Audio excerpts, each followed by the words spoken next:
li ci yéene kaay Mamou Diaby Gassama ñu tàmbale ko Walf Quotidien. Fatou Diouf Faye comme ni nga wax rek dañ koy daal di tàmbale ak Walf Quotidien nekk leeru jamono mu daal di bind ci xëtëm loi interprétative nag Pastef jamono ji nag yéy na ci yàbbi ngir rek daal di gindi askan wi ndaxte nee na du nangu benn yoon mu am ñi nga xam ne sax danañ jóg daal di bëgg a yàq ñoom seeni kaddu ndaxte nee nañu ñoom lu leen ñor rek mooy réew ko Sénégal waaye tamit Walf Quotidien daal dina wax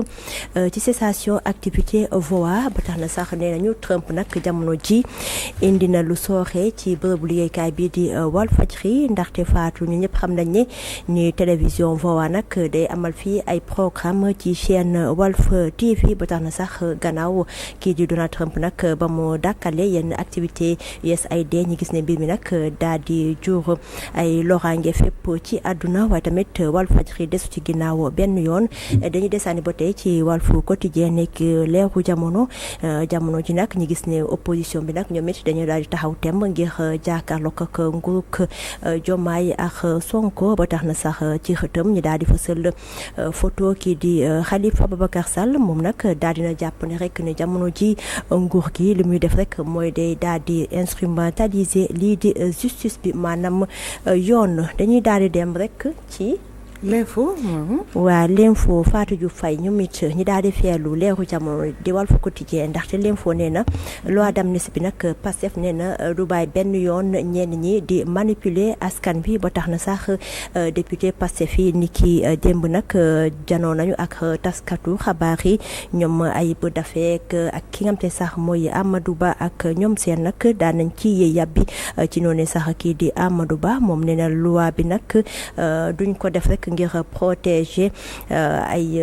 militants Pastef waaye loi bi dañ ko bëgg a tëral rek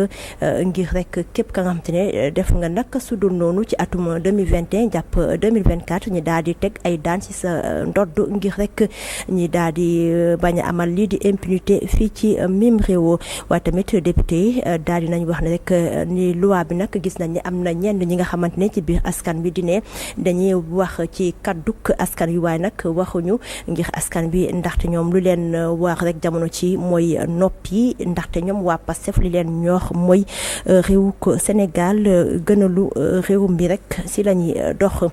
dañuy desandi ba tey ci l'info ndaxte wax nañ tamit ci non respect du code minier kii di Birame Souleye Diop nekk jëwriñ bi ñu dénk lépp lu ñeel wàllub énergie daal dina wax ampleur bi nga nemmeeku nañ ko ci loolee. ñëw ci laas. waaw laas moom it daal di feelu suñu ñaar quotidien yi muy Walf Quotidien ak l'info moom it daal dina yëy yàbbi ci levée de bouclier contre sa loi d'amnistie partielle maanaam loi partielle bi nga xam ne sax moom la Pastef di wax jamono ci ba tax na sax député yi nag daal di tontu ñi nga xamante ne ñoom ñooy wax yenn kaddu jëmale ko ci nguur gi ba tax na sax ñoom it ñu daal di fësal ci seen photo kii di Ayib Daffé ak ki nga xam te ne moom mooy Amadou Ba leeral gi nag mi ngi ci biir yéenekaay gi waaye dañuy desandi ba tey ci laas ndaxte jot nañu fësal tamit photo kii di Khalifa Ababacar Sall moom it fare ci opposition bi ci noonu sax ci kuréel bi ñu duppee FDR ñoom nag wax nañu ci proposition de loi bi nga xam te sax moom la Amadou Ba daal di tëral waaye tamit wax nañu ci wàllub suuf si ndaxte dañoo jàpp ne sax ni jamono ji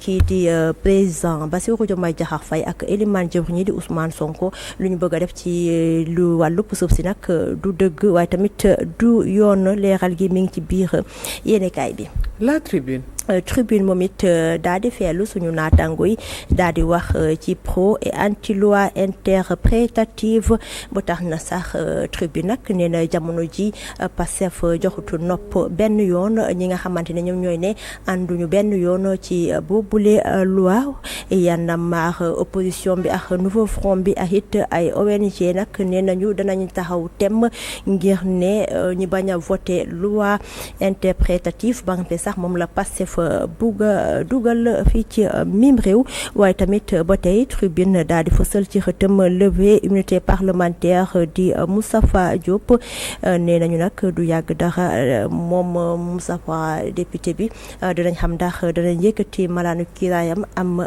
déet. Sud Quotidien. Sud Quotidien daal di wax ci mise en place d'un pôle minier régional 509 milliards de francs CFA en chiffre maanaam loolee la ñu war a dugal ci boobule projet ki ko lancé sax di jëwriñ bi ñu dénk lépp lu ñeel wala po jëndax jaay di Serigne Gueye ci noonu sax nee na bile projet nag dana tax ndaw yi jigéen yi ak sénégalais daal di am ab xëy fii ci mim réew ndaxte yéenekaay gi sax daal di fësal ci xëtam 6000 emplois directs et indirects attendus. yooyu ci 24 heures. 24 heures moom nag daal di wax ci demande d'autorisation d'exploitation minière entre décembre 2023 et septembre 2024 le TAMI a fonctionné ci noonu sax kii di Birame Souleye Diop moom nag daal dina xamal ne sax ni lu tollook 484 nouvelles demandes de titre d'autorisation d'exploitation nag bi am te ne sax ñoom am nañ ko ci diggante gi nag méngootu benn yoon ak li yoon wax fii ci mim réew naam nag 77 demandes rek bi ñu renouvelé nag te ñu daal di ko déposé juróom benn rek moom moo daal di tegu ci yoon leeral gi nag mi ngi ci biir yéenekaay gi. yow ci l'évidence. L'évidence daal di wax leneen ni ki tey ci suba nag wax ci lii di autosuffisance en pomme de terre maanaam daal di am pomme de terre ba am te sax dana bëri lool ba du manqué fii ci mim réew ci noonu sax kii di Serigne Gueye Diop nag nekk jëwriñ bu ñu dénk wàllub jëndax jaay maanaam commerce moom nag daal dina rafetlu bu baax a baax réforme bi nga xam te ne moom moo am foofee ca moom moo am ci Swami Agri waaye tamit danañ wax foofu dinañ dem foofee ca Daaru Muxti Touba am nañ fa ab témoignage bu mucc ay bu daal di ko jëmle ci kii di Serigne Abdou Mbacké. ñu ñëw ci le quotidien. le quotidien daal di wax ci mbirub Casamance te sax ñu wax jàppale ñi nga xamante ñoom ñoo nekk ay déplacé te li ko waxal sax mooy coow bi fa amoon ay jamono ci noonu sax kii di Diomaye nag ne nañu taxaw na tem ngir daal di jàppale ñooñu lee askan ba tax na sax nguur gi dana génne lu jege 100 millions ci suñu koppar daal di ko jagleel 666 personnes maanaam lu ëpp juróom benn téeméer doomu aadama waaye tamit kenn ku nekk dana am 150 000 francs CFA ci suñu koppar. Le Soleil daal di wax ci lancement programme des coopératives productives solidaires bi nga xam te ne sax war nañ ko amal ni ki tey jii foofee ca Koupentoum ci noonu sax kii di Alioune Diop nekk jëwriñ bi ñu dénk wàllub microfinance moom it daal dina rafetlu boobule lancement waaye tamit dinañ fa ci boobule lancement tamit Fatou Faye Elimane jëwriñ di Ousmane Sonko dana ko fekkee incha allah. Yoor moom it ci xëtam daal di fësal photo kii di Ousmane Sonko daal di wax ci wàllub jàng ak jàngale mi ci modernisation de l'administration publique Elimane jëwriñ Ousmane Sonko daal dina sax gal lauréat Couve-Aton 2024 li mel sax mi ngi doon am niki démb. yow ci enquête nag daal di wax ci alam ki déforestation au Sénégal nee na jamono ji nag lii di alam gi nag yéeme na liñ ci nemmeeku ba tax na sax nee nañu Sénégal ci atum 2020 sax buñ sukkandikoo ci FAO at bu jot nag dana ñàkk lu jege wala sax lu mat 40 000 hectares ci forêt bi maanaam ci àll ba ci noonu sax ñi daal di nemmeeku aussi ay feux de brousse yi dañ koy nemmeeku ci àll bi waaye tamit yi nga xam te sax ñoom ñooy ay baykat dañ ci jànkonteel ay jafe-jafe yu métti mun nañ ne lii moo gën a fës ci xëtu yéenekaay yi ni ki tey ji Fatou Diouf Faye. jërëjëf Mamou Diaby Gassama lii moo gën a fas ci yéenekaay yaatal xibaar yi ci bëccëg lay doon. waaw ci bëccëg lay doon incha allah xam naa dañ ci ànd ak kii di Omar Boun Khatab Gueye waaye tamit namm nañ bu baax a baax kii di Abdoulaye Bopp. borom salon d'honneur. tey def nañu ko bon. mu ngi woon salon d'honneur salon d'honneur fa la nekkoon waa moo taxit. waaye assuré nga ko. waaw jéem nañu. jërëjëf Mamou Diaby Gassama gis nañu li gën a fas ci yéenekaay yi donc doyen Mademba Ramata Dia bokk na ci lu lu jëm ci cessation des activités bu VOA ginnaaw Donald Trump suspendre lii di télévision Voix de l'Amérique foofu donc am ay effets inconvénients ci groupe Walfadjri bi nga xamante ni da doon diffuser ay programme VOA lu jëm ci wàllu industrialisation de la justice, l'opinion brocarde l'État Sonko et l'interprétation bu ñu ne moom mooy seule solution selon Amadou Ba bi nga xamante ne mu ngi justifié ci loi bi nga xamante ne indi na ko FDR moom di dévoiler ne am na ay non-dits ci proposition loi interprétative boobu ak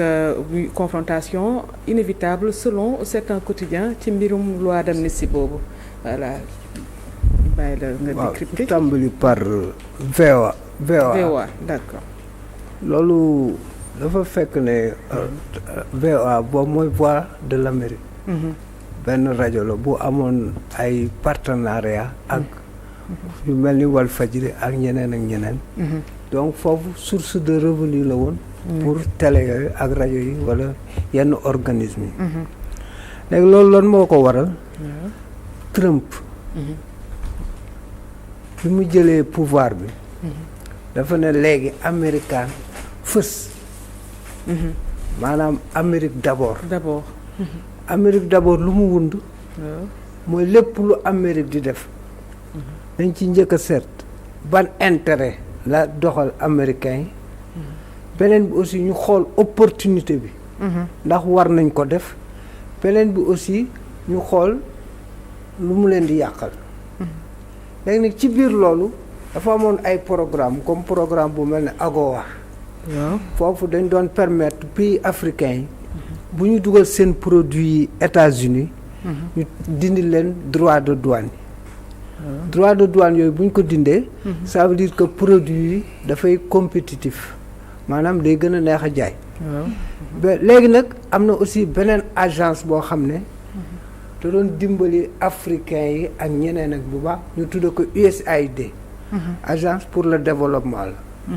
léegi nag agence boobu da daan dépenser chaque année 68 milliards de dollars ci Afrique Sénégal doon na ci am ci wàllu éducation ci wàllu santé donc yooyu yëpp bu ko Trump nag téye ne dootul demati ci ñooñ loolu daf leen di indil ay njàqare indil leen aussi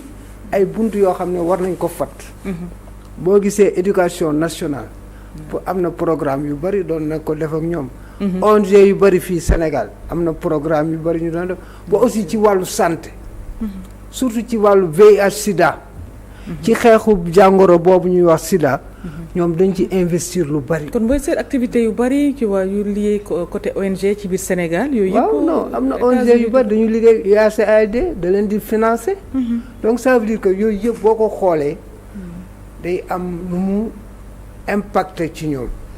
loolu nag la waa Walfadjri wax ni par rapport à VOA léegi nag loolu ban jàngat lañ ci war a am. mooy africains yi. dañoo yàgg miser ci ndimbalu bitim réew gis nga ku ëmb sa sànqal li olof di wax ëmb sa kers moo tax des fois dañuy am problème pour wane sunu indépendance parce que indépendance en réalité du moom sa bopp mais mënal sa bopp la parce que pour nga mënal sa bopp boo mënalee sa bopp nag di nga mën jël ay décisions mais bu dee nag yow da ngay xaar boo gisee programme éducation nationale yu bari di foire ak yu bari du répondre à nos valeurs socio-culturelles day fekk ne dañ ko jéggaani ci tubaab bi lañ ko jële te tubaab boobu aussi mooy financé léegi moom buy financé day financé lu ko intérêt te tubaab du ab dof su lay financé du bugg nga mel ni moom da lay jox ay orientation yoo xam ne finalement du la amal benn njariñ xool suñu wàllu njàng mi heure bii 65 ans d'indépendance waroon nañu fekk enseignement technique bi ak professionnel bi élevé benn niveau boo xam ne foo tourner et puis njàng mi aussi gën a gi xoolal ku dëkk bu mel ni Japon loolu nul am nga baccalauréat ñu ko gën a nul am na baccalauréat donc ça veut dire que ay oriental mais yooyu seen bopp lañ koy defal léegi yow nag yaa xool ci sa bopp comme que ñi yàlla dogal na dañuy prétendre à la souveraineté nañu fexe aussi ba mënal seen bopp ensuite ñuy financer suñu développement de telle sorte que dootuñu yaakaar mais bu dee yow loo xalaat nga ne américain bu ñëwul rek man damay jaaxle français bi bu ñëwul dangay jaaxle te au fur et à mesure ñuy dem monde bi day gën a metti nit ñi dañuy gën a jaaxle bu boobaa nag ku nekk day def repli sur soi-même boo gisee extrémisme bi élevé loolu la rek boo jàqee da ngay jàpp ne ki étranger bi moo ko def loolu moo tax ay ñoom discours Trump ak ñeneen ñu mel ni moom au niveau de la France day jàll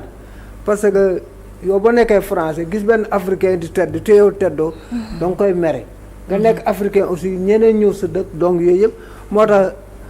moralité daal mooy le monde a changé da ñëpp changé ñu jéem a basé sur nos propres forces jéem a xool nan la ñuy def ba suñuy yëf ñu mënal suñu bopp loolu moo ñuy dimbali ci bari lu tere nag partenariat dina am comme li président Diomaye da un partenariat gagnant-gagnant fexe ba yow nga gis ci sa bopp moom mu gis ci sa bopp waaye li doon am entre dominant ak dominé yooyu moom dafa war a dañ te bu soobee yàlla ñii ci yoon wi ñuy dox am naa ci njort bu rafet daal xalaat naa ne yooyu sous peu de temps dina dañ wala dans les années à venir mais ce qui est sûr daal mënal sa bopp moo gën a wóor que ñu lay dimbali saa su ne boo xoolee film Gelawaar bi sax Sembène gis nga loxo bi joxe toujours mooy tegu du moroomu bi ñuy teg donc la république de la main tendue bu ñu mënoon fexe daal bu mu gën a néewi ci sunum réew day gën a baax daal gën a baax voilà Pape Sané ci mbirum VOA bi donc suspendre ay activité am Trump suspendre activité bi mu am impacté aussi groupe Walfadjri bi doon diffuser ay programmes waaw tout à fait bon dana impacté durement Walfadjri mais man jàpp naa ne que également comme ni ko Mademba waxee daf ñu war a permettre un peu ñu mën a ñun tamit sukkandiku si sunuy force voilà jéem a defaral ñun sunuy ci domaine yëpp quoi jéem a fexe ba nga xam ne la nga xam ne dañ ko doon jéegaane dañ ko jéem a mënal suñu bopp je crois que programme VOA yi je suis sûr et certain que le groupe Walfadjri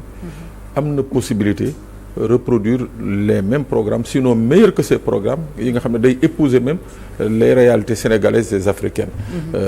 je crois que loolu c'est un signal c'est vrai qu'il y a un manque à gagner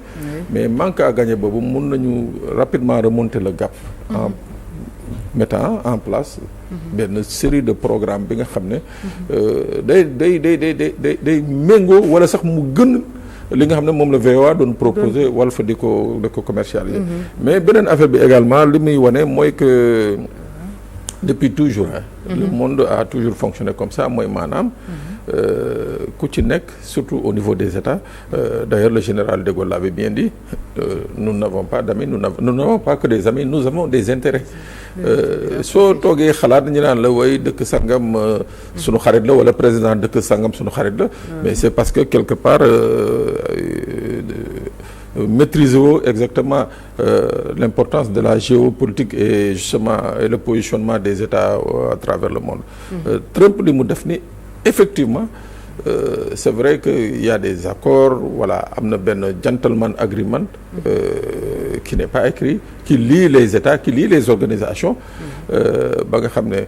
dañ naan bon y a telle partie ou telle ressource bi nga xam ne mën nañ koy jàppale mais jàppale bi yëpp nag ni ko ma dem ba waxee mais du jàppale nii parce que on est gentil on est bon on ñoo ko ëppale déedéet dañuy jàppale parce que en retour dafa am lu ñu ciy xaar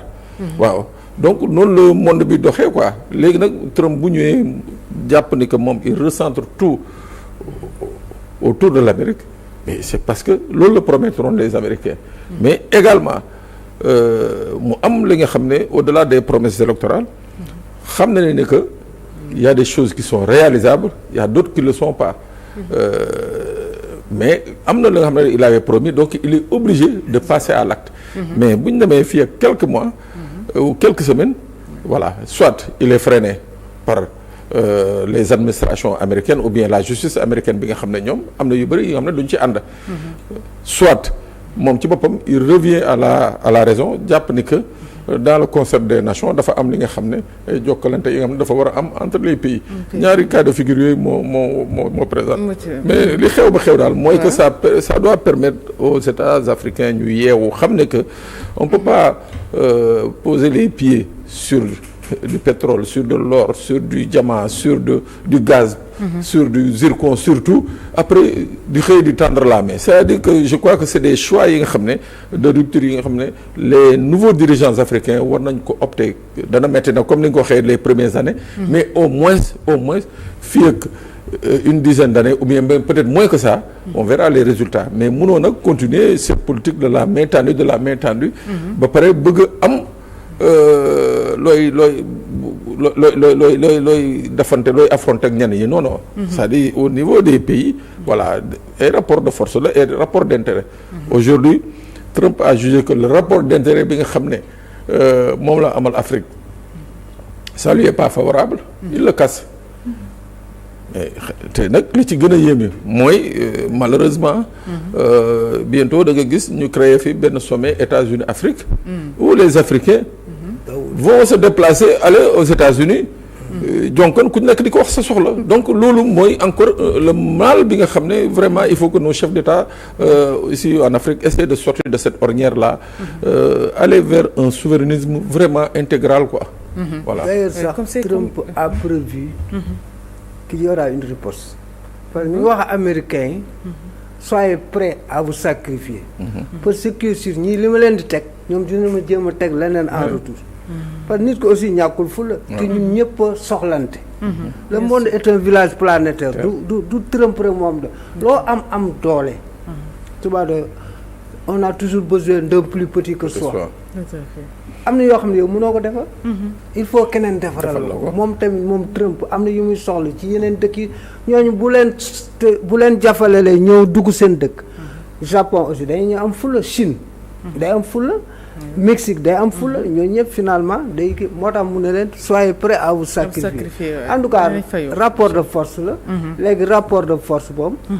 ku gagné yaay imposé son dictat moom ci loolu ci yoon woowu la nekk maintenant ça dépend de la résistance qui va s'opérer face à lui. S'il faut reculer mu reculer parce que gars yi bu la ci kenn naxa tous les gouvernants ñaari verbe rek la ñuy conjuguer.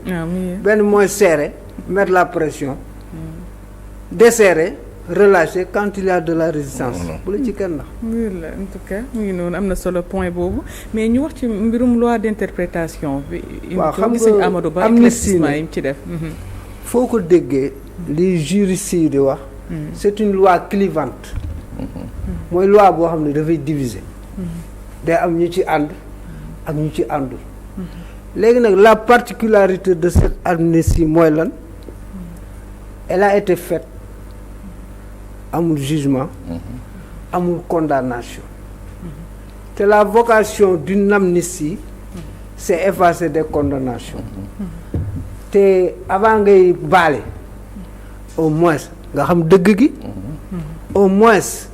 nga établir la justice maanaam nga àtte au moins nga situer les responsabilités mais yooyu yëpp amul ci amnistie bi am na ñu waxtaan fexe ba amnistie am pour calmer les ardeurs débordantes des eaux fexe ba jàmm am ci réew mi ils l'ont réussi léegi nag par rapport à ça le nouveau régime dafa amoon engagement yu mu jëloon jaay ko nit ñi ne moom bu ñëwee day abroger amnistie bi musul wax partielle nag wax dëgg yàlla musuñu fa waxu partielle abrogation la ñu waxoon de l'amnistie léegi nag bi ñu ko waxee ku mel ni Aïssata Tall Sall nee na woon ne c'est facile à dire mais difficile à faire. yomb na pour nga def ko. yomb na pour nga wax ko mais jafe na pour nga def ko. léegi nag on se rend compte que la prophétie de Aïssata Sall est en train de s'avérer. parce que ñoom dem nañu biir ils se sont rendu compte que loolu bu ñu ko defee day compliqué. parce que bu ñu effacé woon totalement amnistie kenn rek lañ ci war a te mën a jël ay dossiers en charge réactiver ko mooy le président Diomaye mais ñi si des ñëpp day laajaat ñu càmbaraat seen mbir te loolu kañ lañ ciy pare. il y a 1000 et quelques détenus ensuite le premier ministre ak ñeneen donc day compliqué donc ça veut dire ils se sont rendus compte avec la réalité qu'il fallait faire même bu ñu waxul modification mais il fallait interpréter ci loolu lañ nekk léegi nag de l'autre côté ñoom tamit dañu jël la balle au rebond xamal na ne yéen waxu leen ñu woon li léegi nag day doon arme boo xam ne ñoom dañ koy utiliser chaque fois pour ñii pour contre le régime pour wax leen ne yéen vous avez failli à vos engagements ci loolu lañ nekk on est dans une bataille de communication et d'opinion bu la ci kenn nax Adja soo gisee les députés de Pastef démb ñoom ñëpp ñu génn c'est pour défendre une cause ñeneen ñi aussi bu la ci kenn nax chaque fois ils vont leur rappeler ça te il faut ñu tegaat ko ci table parce que dégg naa amoon na manipulation day dem ba ci li ci mujjee mooy ñoom ils ont la majorité donc certainement war nañ ko mën a jàlle léegi nag à partir de ça on va tirer les conséquences politiques chacun de son côté va dire ce qu'il a à dire wala à faire ce qu'il a à faire léegi nag bu la kenn naa noonu la ñuy continuer na ku nekk dina jam sa morom ñii ils essaieront toujours de se justifier d'expliquer ñu la aussi di jam ci bataille boobu lañ nekk rek bataille d'opinion et de communication parce que en politique moom la politique c'est la gestion des opportunités surtout une opposition boo xam ne elle est mal en point bu gisee un os à ronger da koy exploiter c'est la gestion des intérêts c'est la gestion aussi des situations la politique léegi nag loolu mooy indi rapport de force yi léegi plus ñuy dem plus ensuite les échéances arrivent day gis ne la température monte donc ci loolu lañ nekk daal mais en tout cas chacun va défendre sa paroisse dina fexe ba li mu bëgg a jàll jëpp surtout ñi nekk au pouvoir ñeneen ñi aussi chaque fois ils vont essayer de montrer qu'il y a des failles et les failles là sont fatales pour notre devenir etc. mais ce qui est sûr daal l'amnistie à partielle l'interprétative interprété dina jàll bu soobee yàlla mais ça va laisser des séquelles. des séquelles déjà coow yi commencé na bari ci mbir moomu moo tax d'ailleurs ñu commencé ci indi ay justification ak ay éclairage gis nañ sorti député Pastef yi dem ànd ci ak Amadou Ba muy wax mbirum manipulation ci mbir mi ñu ciy profité wu comme ni ko doyen Mademba Ramata Dia waxee léegi Pape Sané. waaw tout à fait le débat moom va être encore beaucoup plus xaw ma ban terme laa mën a kii va être très bas on va utiliser tout subterfuge on va utiliser toutes arguties pour ci ñaari cas yëpp pour au moins essayer de rallier les Sénégalais à leur cause en fait li gën a tax nit ñi seen xel tey moo tax souvent Mademba je dis souvent les hommes politiques war nañu xool saa yu ñuy promettre ñu xool lu ñuy promettre parce que chaque fois c'est justement ce sont leurs promesses d'antan ñoo leen di rattraper parce que mënoo xëy ba wax ko bi ngay génn kaso campagne électorale nga wax ko ñëw ba assemblée nationale c'est déclaration de xaw ma nu mu tuddati politique générale nga wax ko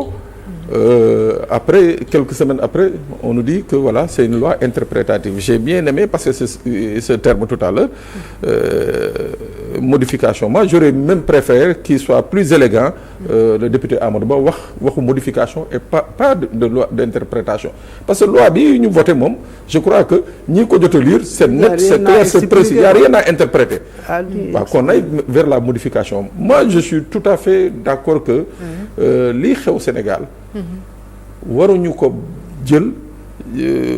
ut benn kii rek pañe sànni ko pañe rek dugal teg na le quoi comme nañ koy defee d'habitude parce que ce qui s'est passé est extrêmement grave c'est-à-dire ne serait-ce que pour permettre aux Sénégalais de comprendre qu'est-ce qui s'est réellement passé c'est-à-dire il faut que ñu mën a xam qu'est-ce qui s'est réellement passé au point que des Sénégalais parce que nag c'était pas des Japonais ou des Turcs ou bien des Polonais ñoo fi ñëwoon di tirer sur des Sénégalais c'était pas des étrangers ñoo fi ñëwoon di manifester di yàq ay magasins di taal ay stations c'était des Sénégalais entre nous c'est-à-dire il faut qu'on comprenne comment on a pu arriver à ce niveau de détestation ba nga xam ne ay fital ay dee ak yeneen am na fi loolu il faut que ñu établir ko donc moi pour ça d'accord naa ñu modifier la loi pour situer les responsabilités. Mais j'aurais voulu que mu nekk une loi une modification beaucoup plus inclusive. Parce que li ma xaw a tiital tuuti. J'ai vu la sortie d'un officier à la retraite que je respecte beaucoup, Sankou Fati. C'est l'un des officiers de gendarmerie les plus émérites. Mais moom jàngatam moom xaw a tiital tuuti quoi. Et quand des gens comme lui pensent comme ça, c'est extrêmement dangereux. Quand tu dis que cette loi qu'on veut interpréter ne peut pas être interprétée parce que dafa leer. Mais l'impression mooy que on veut faire payer aux forces de l'ordre, aux forces de défense et de sécurité, voilà, des manquements yi nga xam ne qui relèvent du commandement. Daal di convoquer ay textes de loi, convoquer des lois d'engagement, des décrets d'engagement de la gendarmerie ou de la police et consorts. C'est-à-dire à partir de ce moment le débat commence à être glissant.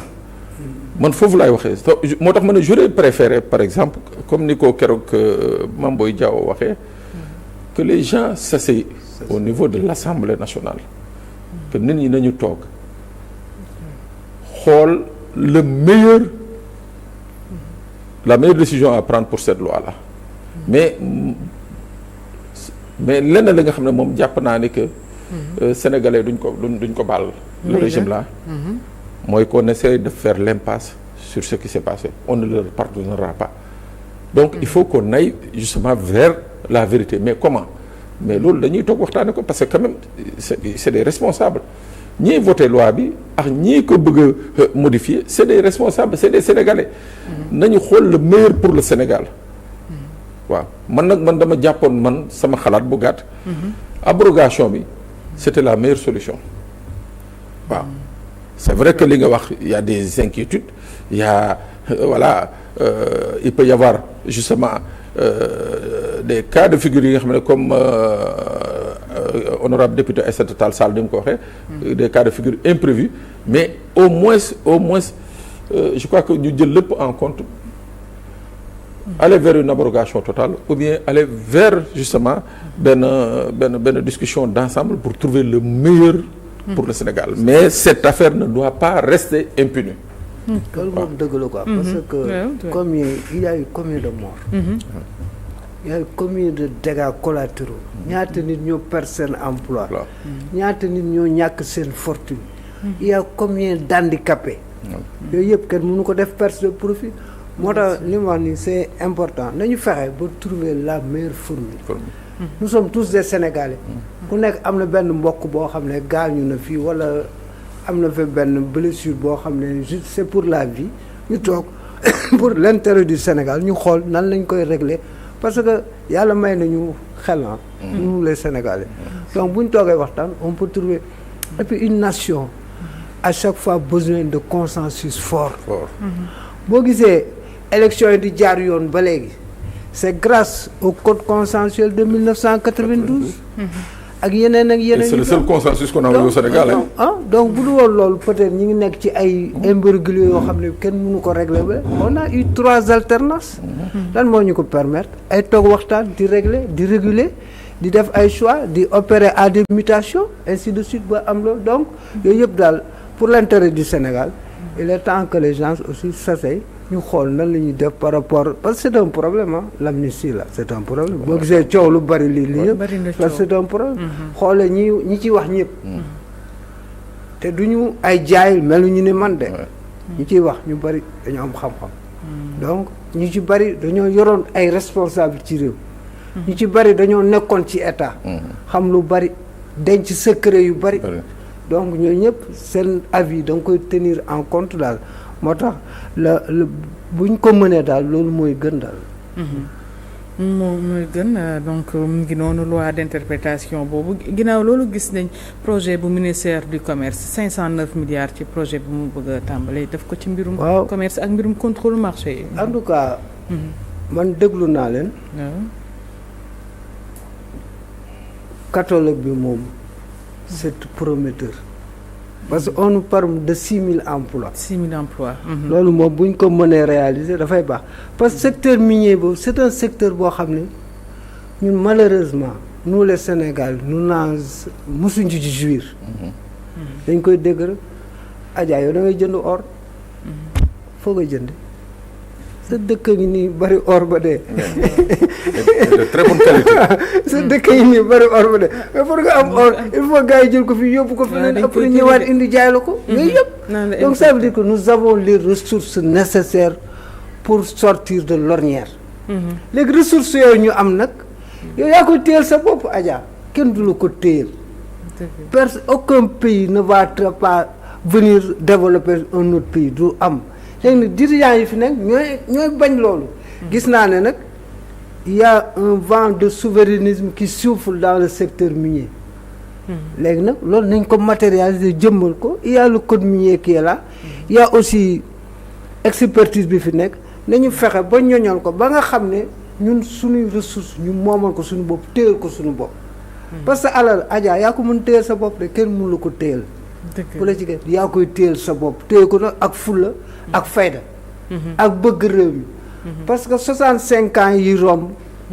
lan moo ñu gën a gàllankoor surtout ce qu'on pourrait appeler un déficit de patriotisme ay nit ñu yor réew mi te seen xel nekkul ci askan bi te dañuy fàtte ne ñoom fi ñu toog ak privilège yi ñu am yëpp askan wi moo leen ko jox parce que dërëmu jaaykatu gerte caaf bi lu ñu jër fukki dërëmu jaaykatu tànganaa bi ak jaaykatu jën bi ak fonctionnaire bi ak salarié bi privé bi yooyu yëpp la ñuy dajale di la ci fay nag teg la ci condition yu bakkane yow nag danga ñu amee njukkal da nga war a liggéey ba nga xam ne yow mii ñëpp askan wi kontaan nañ ci yow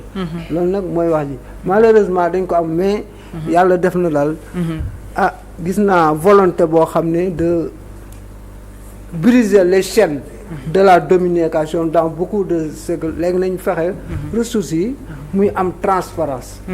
parce que sunum réew ñaari cat moo ñu mës a bloqué benn mi ngi tudd manque de transparence beneen cat bi mi ngi tudd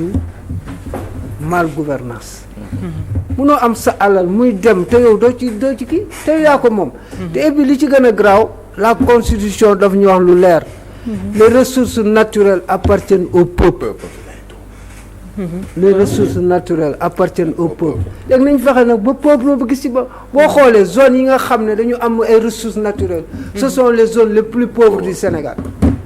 xoolal Kédougou rek waaw ñoom ñoo gën a kii am ay difficulté ak potentialité ñi am yëpp da ngay ree ba tas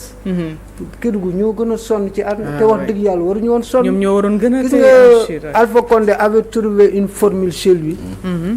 moom da daan wax les ressources bu dëkk buñ nekk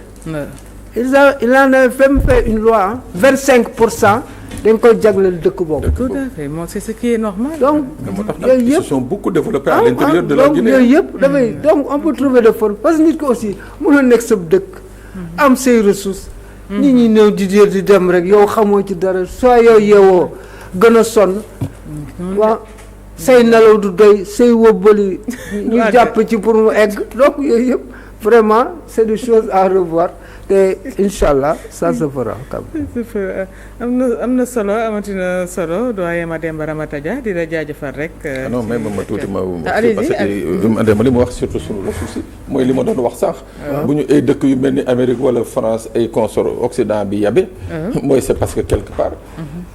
ñoom mënuñu comprendre que ñu naan dëkk yi.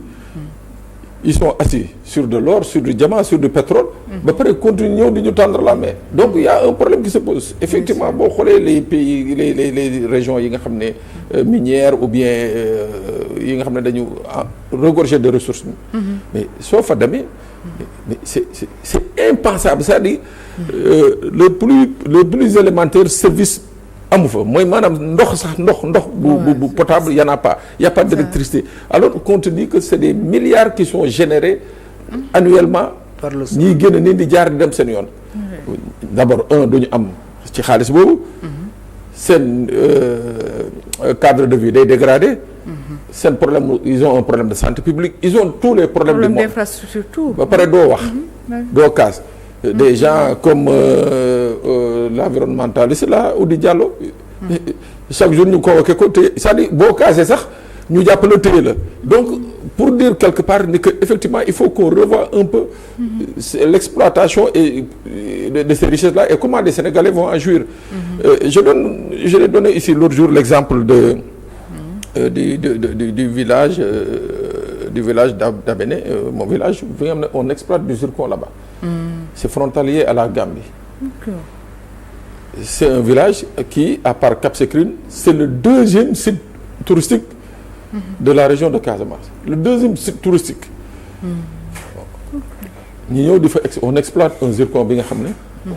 les populations on leur présente benn étude d'impact environnemental population yi nga xam ne à 90% c'est des analphabètes xamuñu lu xew. On vient on leur raconte des histoires. Voilà, on va vous faire ceci, daañu leen defal lii daañu leen defal lële da ngeen am lii da ngeen am lii da ngeen am lii.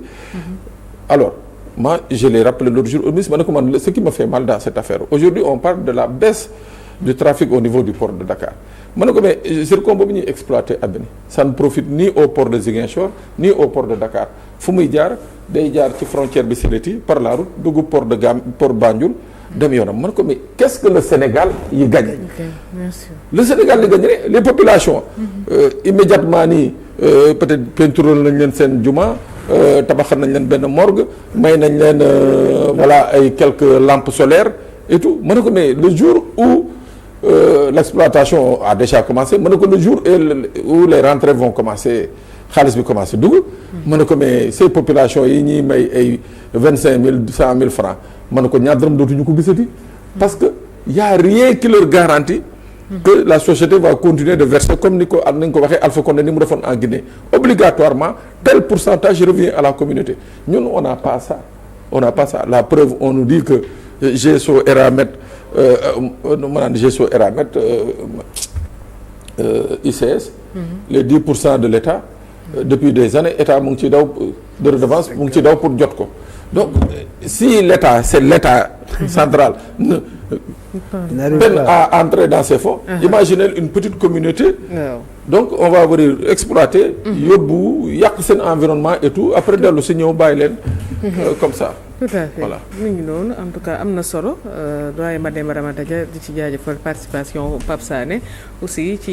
idées yi ngeen développé donc ci décryptage actualité du jour ñu nuyu Cheikh Tidiane Gomis Cheikh Tidiane ñu ngi lay nuyu de ziar naan la jumaa mu baax. maa ngi sant yàlla. di julli ci yonentam bu tedd bi Muhammad sallallahu alayhi wa sallam. dégg nga di lay nuyu di nuyu Pape Sané di nuyu Demba Ramata ci waxtaan bu am solo bii kon nag sama xel day dem ci ñi nga xam ne caabi da leen féete ginnaaw ak ñi nga xam ne dañoo nekk ci hôpitaux yi yàlla ñu delluwaat seeni njaboot